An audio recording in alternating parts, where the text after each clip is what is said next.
Hi hello good evening. അപ്പോൾ നമ്മൾ ഇന്ന് ഈവനിങ് ഫാമിലിയായിട്ട് വല്ലാർപാടം സെൻറ്റ് ബസിലിക്ക ചർച്ചിലാണ് എത്തിയിരിക്കുന്നത്.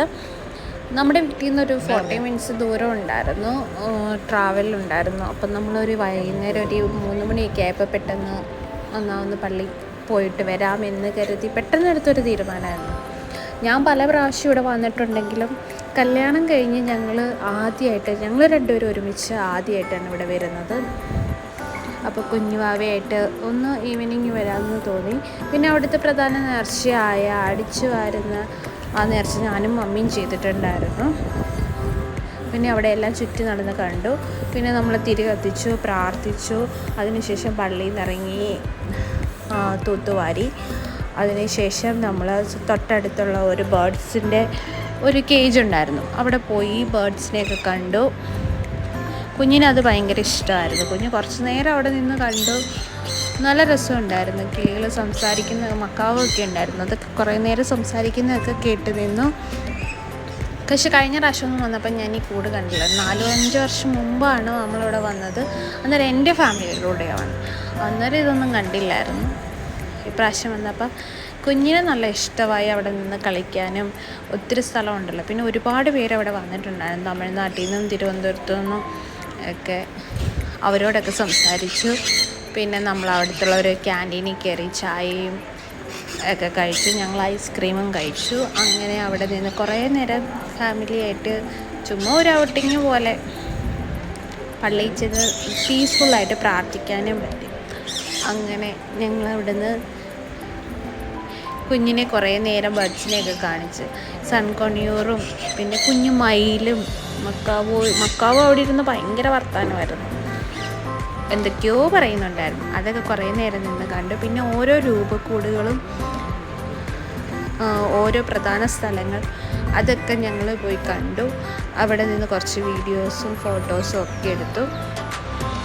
ഒരു നല്ല അന്തരീക്ഷം. വല്ലാർപാടം പള്ളീനെ എല്ലാവർക്കും അറിയാവുന്ന. അതിൻ്റെ മുകളിൽ നമുക്ക് കയറണമെങ്കിൽ ടിക്കറ്റ് കൗണ്ടറുണ്ട്, അവിടെ പോയി ടിക്കറ്റ് എടുത്തു കഴിഞ്ഞാൽ നമുക്ക് അവിടെ കയറാം. അത് കഴിഞ്ഞ് ഞങ്ങൾ അവിടുന്ന് 10 മിനിറ്റ് ദൂരമേ ഉള്ളായിരുന്നു നമ്മുടെ വൈപ്പിൻ ബീച്ചിലേക്ക്.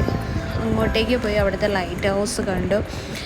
കഴിഞ്ഞ പ്രാവശ്യമൊക്കെ നമ്മളിവിടെ വന്നപ്പോൾ ഒട്ടും തന്നെ ആളോ തിരക്കോ ഒന്നുമില്ലായിരുന്നു. പക്ഷേ ഈ പ്രാവശ്യം ഭയങ്കര ടൂറിസ്റ്റ്. എനിക്കൊന്ന് 10-20 ബസ്സുകൾ തന്നെ ഉണ്ടായിരുന്നു. കുറേ പിള്ളേർ, സ്കൂൾ പിള്ളേരാണെന്ന് തോന്നുന്നു, അവരുടെ ടൂറിന് വേണ്ടി വന്നതാണെന്ന് തോന്നുന്നു. ഭയങ്കര തിരക്കായിരുന്നു. ഞങ്ങളങ്ങനെ ബീച്ചിലേക്ക് കാർ വെളിയിലിട്ടിട്ട് ബീച്ചിൻ്റെ 2 സൈഡിലും തടാകം പോലെ വന്നിട്ട് മരങ്ങളൊക്കെ നല്ല യെല്ലോ കളറിൽ പൂവല്ല, ഇലകളിങ്ങനെ യെല്ലോ കളറിൽ നിന്നിട്ട് വെള്ളത്തിലും കൂടെ നിൽക്കുന്ന കാണാൻ നല്ല രസമാണ്. ഈ അയർലൻഡിലൊക്കെ ചെന്ന് കണ്ടൽക്കാടുകൾ കാണാൻ നല്ല ഭംഗിയായിരുന്നു. അതിനകത്ത് കുറേ മീനുകളും കിടന്ന് ചാടുന്നുണ്ടായിരുന്നു. ഇച്ചാനും പപ്പയും മമ്മിയൊക്കെ ഫസ്റ്റ് ടൈമാണ് ഈ ബീച്ചിലേക്ക് വന്നത്. അന്ന് ഈ ബീച്ചിൽ വന്നപ്പോൾ ഒരു മനുഷ്യനില്ലായിരുന്നു. ഞങ്ങൾ വേറൊരു ഫാമിലി മാത്രമേ ഉണ്ടായിരുന്നുള്ളൂ. ഒരു 4 വർഷം മുമ്പ് തോന്നുന്നു, എനിക്ക് തോന്നുന്നത് ഞങ്ങളിവിടെ വന്നത്. അന്നേരം നമ്മൾ മാത്രമേ ഉള്ളായിരുന്നു. ഒരു ബജിക്കടക്കാരൻ. ഇപ്പോൾ കടകളും ഇഷ്ടം പോലെ, വണ്ടികളും ഇഷ്ടം പോലെ ആളുകളുമായി. നല്ലൊരു ബീച്ചാണ് എറണാകുളത്ത്. നമുക്ക് പെട്ടെന്ന് പോയിട്ട് വരാൻ വേണ്ടി പറ്റിയൊരു ബീച്ചാണ് നമ്മുടെ വീടിൻ്റെ അടുത്ത്. കണ്ടോ എന്ത് രസമാണ് നിങ്ങൾക്ക്. 2 സൈഡിലും വെള്ളവും നല്ല മഞ്ഞ കളറിലുള്ള ചെടികളും മക്കളും. എനിക്ക് ഒരുപാട് ഇഷ്ടപ്പെട്ടു. അത് കഴിഞ്ഞ് നമ്മൾ ചെന്നപ്പോഴത്തേക്കിന് 4 മണി 5 മണി. അപ്പോഴും നല്ല തിരക്കായിരുന്നു. എല്ലാവരും സൺസെറ്റ് കാണാൻ വേണ്ടി അവിടെ വന്ന് ഇരിക്കുന്നതായിരുന്നു. വല്ലാർപാടത്ത് വന്ന എനിക്ക് തോന്നുന്നു അവിടെ വന്നവരെല്ലാവരും തന്നെ ഈ ബീച്ചിൽ കയറിയിട്ടാന്ന് തോന്നുന്നു പോകുന്നത്. അതുപോലെ വണ്ടികളും കാര്യങ്ങളുമായിരുന്നു. പപ്പയും മമ്മി കുഞ്ഞാവേനെയായിട്ട് ആദ്യമേ പോകും. ഞാനും ഇച്ചാനും പുറകെ വീഡിയോ ഒക്കെ എടുത്ത് വർത്താനമൊക്കെ പറഞ്ഞ് വരും. അവിടെ തന്നെ വെൽക്കം ബോർഡ് അവിടെ എഴുതിയിട്ടുണ്ട്, പുതുവൈപ്പിൻ ബീച്ച്. അങ്ങനെ ഡാഡയും മോനും കൂടെ കാര്യങ്ങളൊക്കെ പറഞ്ഞു പോയി. ഇതുപോലെ തന്നെ ഇവൻ്റെ ഫസ്റ്റ് ബീച്ച് ആലപ്പുഴ ബീച്ചായിരുന്നു. പിന്നെ ഞങ്ങൾ ബീച്ചിൽ ഞങ്ങളോർത്ത് ഇവനെ ഓടിച്ചാടി പോകുന്നു. പക്ഷേ പുള്ളി ഏതോ അത്ഭുതം കണ്ട പോലെയായിരുന്നു ഞങ്ങളുടെ കൂടെ വന്നത്. അങ്ങനെ നമ്മൾ ബീച്ചിലെത്തി. സൺസെറ്റ് ആകാറായി.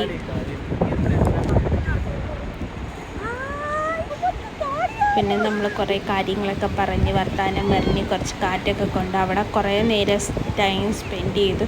അത് കഴിഞ്ഞ് നമ്മൾ ഇഹാങ്കുട്ടിനെ ഒന്ന് ഇറക്കാൻ വേണ്ടി ഞാൻ പതുക്കെ അവൻ്റെ നിക്കറൊക്കെ ഊരി പാമ്പേഴ്സ് ഇട്ടിട്ടുണ്ടല്ലോ, അപ്പോൾ അതൊക്കെ ഒന്ന് കാല് നനയ്ക്കാൻ അവന് പേടിയുണ്ടോ ഇല്ലയോ എന്നറിയില്ല. അപ്പോൾ എൻ്റെ കുറച്ച് ഫോട്ടോസ് എടുത്ത് ഇച്ചാൻ്റെ ഫോട്ടോസ് എടുത്തു, പപ്പയുടെയും മമ്മിയുടെയും ഒക്കെ എടുത്തു. അപ്പോൾ സൺസെറ്റ് ആയതുകൊണ്ട് തന്നെ ഉണ്ടോ നല്ല ആളുകളുണ്ട് അവിടെ. അങ്ങനെ അവനെ ഇറക്കാൻ വേണ്ടി പോവുകയാണ്. അവൻ്റെ ഡ്രസ്സൊക്കെ ഊരി പപ്പയും മമ്മിയും പറഞ്ഞു ഇറക്കൊന്നും വേണ്ട, അവിടെ ഇങ്ങനെയാണ്. എന്നാലും കുഞ്ഞല്ലേ, അവന് ഇപ്പോൾ 1.5 വയസ്സായി. അപ്പം നമ്മൾ ബീച്ചിലൊക്കെ കൊണ്ടുവന്നൊന്ന് കാല് നനയ്ക്കണ്ടേ. അങ്ങനെ നമ്മൾ അവനെ ഇറക്കാൻ പോയി. പക്ഷേ അവന് പേടിയായിരുന്നു. അവന് ആദ്യമൊന്നും കുഴപ്പമൊന്നും ഉണ്ടായിരുന്നില്ല. പക്ഷേ ഞാൻ ഇറക്കി അവൻ്റെ കാലിൽ മണ്ണ് പറ്റിയത് അവനോട് ഇഷ്ടമായില്ല. പിന്നെ നമ്മൾ വേറെ ഡ്രസ്സ് നമ്മൾ പ്ലാൻ ചെയ്തിട്ടൊന്നും അല്ലല്ലോ വന്നത്, അതുകൊണ്ട് നമ്മൾ വേറെ ഡ്രസ്സൊന്നും കൊണ്ടുവന്നിട്ടില്ലായിരുന്നു. പാമ്പേഴ്സ് എൻ്റെ എക്സ്ട്രാ ഉണ്ടായിരുന്നു, പക്ഷെ ഞാൻ വേറെ ഡ്രസ്സൊന്നും അവന് വേണ്ടി എടുത്തില്ല. പള്ളിയിലേക്കല്ലേ എന്നോർത്ത് ഞാൻ വേറെ ഡ്രസ്സൊന്നും എടുക്കാൻ പോയില്ല. ബീച്ചിലേക്ക് ഇറങ്ങുവാന്നറിയായിരുന്നെങ്കിൽ ഞാൻ കുറച്ച് ഡ്രസ്സ് എടുത്തത്. അവനെ മണ്ണി ചവിട്ടിയപ്പോഴത്തേക്കിനും അവന് ഇഷ്ടമായില്ല. മണ്ണി ചവിട്ടിയത് അവനെന്തോ പേടി പോലായിരുന്നു. അവൻ ചവിട്ടുന്ന സ്ഥിതിക്ക് താന്ന് പോവായിരുന്നു. അങ്ങനെ അവൻ്റെ ഡ്രസ്സൊക്കെ ഇങ്ങനെ വലിച്ചൂരി എടുത്ത് അവനെയും കൊണ്ട് പോവുക.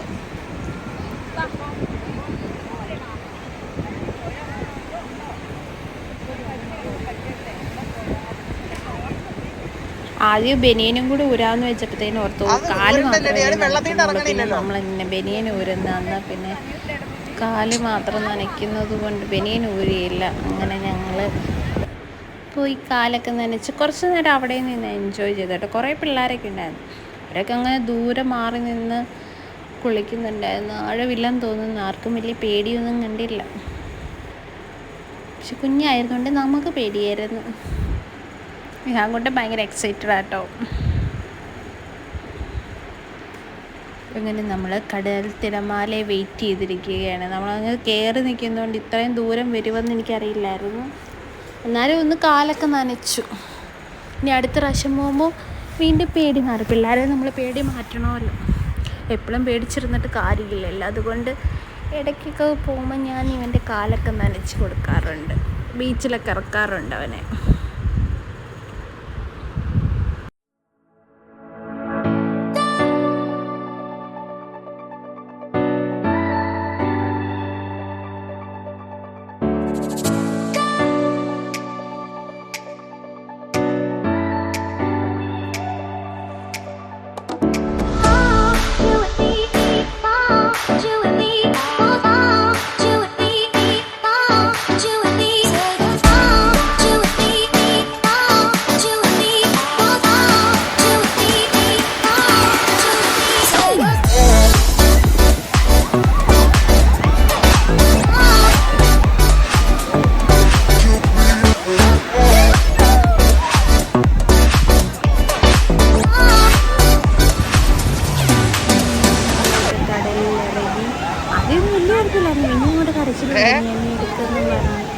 പിന്നെ ഞാൻ അവനെ എടുത്തുകൊണ്ട് തിരിച്ചു പോകുന്നു.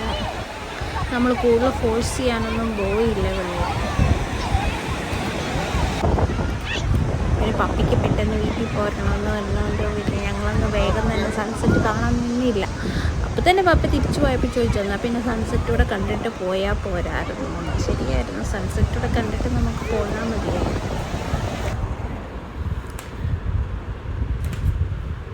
പിന്നെ ഞങ്ങൾ കാറ് കയറി തിരിച്ച് നമ്മൾ വൈപ്പിനിലേക്ക് തന്നെ തിരിച്ച് വരുന്ന വഴി ഒരു സ്പോട്ട്, അവിടെ കുറേ വണ്ടികളൊക്കെ നിർത്തിയിട്ടിരിക്കുന്നു. എല്ലാവരും ഫോട്ടോസ് എടുക്കുന്നു. ബ്രൈഡൽ ഷൂട്ടാണെന്ന് ഞങ്ങൾ ആദ്യം വിചാരിച്ചത്. എന്നാലും ചുമ്മാ ഇറങ്ങി നോക്കാം, കാരണം ഒരുപാട് പേര് അവിടെ ഇറങ്ങി ഫോട്ടോസും വീഡിയോസും റീൽസും ഒക്കെ എടുക്കുന്നു. അപ്പോൾ അവിടെ എന്താ സംഭവം എന്നറിയാൻ ഞങ്ങളും പോയി. നമ്മുടെ ഈ വെള്ളം ഉണങ്ങിയിട്ട് പാടങ്ങൾ വിണ്ട് കീറി കിടന്നിട്ട് കുറേ മരങ്ങൾ, ഒരു എന്താ പറയുക, നമ്മൾ മരുഭൂമിയിലല്ല, ഇങ്ങനെ ഈ സ്പോട്ട് എവിടെയാണ് നമ്മുടെ സൗത്ത് ആഫ്രിക്കയിലൊക്കെ കാണുന്ന പോലത്തെ ഒരു സ്പോട്ട്. ഇത് ഞാൻ കഴിഞ്ഞ ദിവസം റീലിൽ കണ്ടിരുന്നു, പക്ഷേ എവിടെയാണെന്നൊന്നും നമ്മൾ തിരക്കിയില്ല, നമ്മളങ്ങനെ ഔട്ടിങ്ങിനും പോകില്ല. പക്ഷെ നല്ല ഭംഗിയായിരുന്നു. ബ്രൈഡൽസൊക്കെ അവിടെ നിന്ന് ഫോട്ടോസൊക്കെ എടുക്കുന്ന കാണാൻ നല്ല ഭംഗിയായിരുന്നു. കുറേ ആൾക്കാരുണ്ടായിരുന്നു. അവർ റീൽസ് എടുക്കുന്നു, കുറച്ച് പേര് വ്ളോഗ് എടുക്കുന്നു, പിന്നെ ഫോട്ടോസ്. കുറച്ച് പിള്ളേരവിടെ വന്ന് കളിക്കുന്നു. അപ്പോൾ ഈ അങ്ങോട്ടിനും ഇഷ്ടമായിരിക്കും എന്ന് ഓർത്ത് ഞങ്ങളും ഇറങ്ങി. പക്ഷെ അവന് ഇഷ്ടമായിരുന്നു കേട്ടോ, അവന് ബീച്ചിനേക്കാളും ഇഷ്ടപ്പെട്ടത് ഇവിടെയായിരുന്നു. പിന്നെ അവിടെ നിന്ന് കുറേ ഫോട്ടോസൊക്കെ എടുത്തു, കുറച്ച് വീഡിയോസും എടുത്തു. നല്ലൊരു സ്പോട്ട്. നമ്മുടെ ബീച്ചിലേക്ക് പോകുന്ന ആ വഴി തന്നെയാണ് ഇത്, ലെഫ്റ്റ് സൈഡിലായിട്ട് ഇത്. എനിക്ക് ആ സ്ഥലത്തിൻ്റെ കറക്റ്റ് പേരൊന്നും അറിയില്ല, പക്ഷേ ഫോട്ടോസിനും വീഡിയോസിനൊക്കെ പറ്റിയ ഒരു സ്പോട്ടാണ്, നല്ലപോലെ എടുക്കാൻ അറിയാവുന്നവർക്ക്. അതൊരു ഈവനിങ് ടൈമിൽ ചെന്നാലാണ് ഏറ്റവും കൂടുതൽ നമുക്ക് ഫോട്ടോസും വീഡിയോസും എടുക്കാൻ പറ്റുന്നത്. അപ്പോൾ ബീച്ചിലും പോകാം, പള്ളിയിലും പോകാം, ഈ സ്പോട്ടിലും പോകാം. അങ്ങനെ ഇന്നത്തെ നമ്മുടെ ട്രിപ്പ് നമ്മൾ ഭയങ്കരമായിട്ട് എൻജോയ് ചെയ്തൊരു ട്രിപ്പായിരുന്നു കേട്ടോ. ഞങ്ങളവിടെ ചെന്നപ്പോൾ സൺസെറ്റ് ചെയ്യാറായി. അങ്ങനെ കുറച്ച് ഫോട്ടോസും വീഡിയോസൊക്കെ എടുത്ത് വ്ളോഗ് ആക്കാമെന്ന് കരുതി ഞങ്ങൾ കുറച്ചൊക്കെ കവർ ചെയ്ത് വേഗം തന്നെ നമ്മൾ വണ്ടിയിൽ കയറി പോരുക. അപ്പോൾ വൈപ്പിൻ ബീച്ചിലേക്ക് പോകുന്നവരോ വല്ലാർപാടം പള്ളിയിൽ പോകുന്നവരോ ജസ്റ്റ് ഒന്ന് ഈ ബീച്ചും ഈ സ്പോട്ടും ഒക്കെ ഒന്ന് കയറി നോക്കുക. നിങ്ങൾക്ക് അടിപൊളി വീഡിയോസും ഫോട്ടോസും കിട്ടും, അത് ഞാൻ ഗ്യാരണ്ടി കേട്ടോ. നല്ല ക്യാമറാമാന്മാരും കൂടെ വേണം. അപ്പോൾ എല്ലാവരും വരിക. അപ്പോൾ നമ്മുടെ വീഡിയോ ഇത്രയേ ഉള്ളൂ. നമ്മൾ അതിന് ശേഷം വീട്ടിലേക്ക് പോവാണ്. Tata bye bye.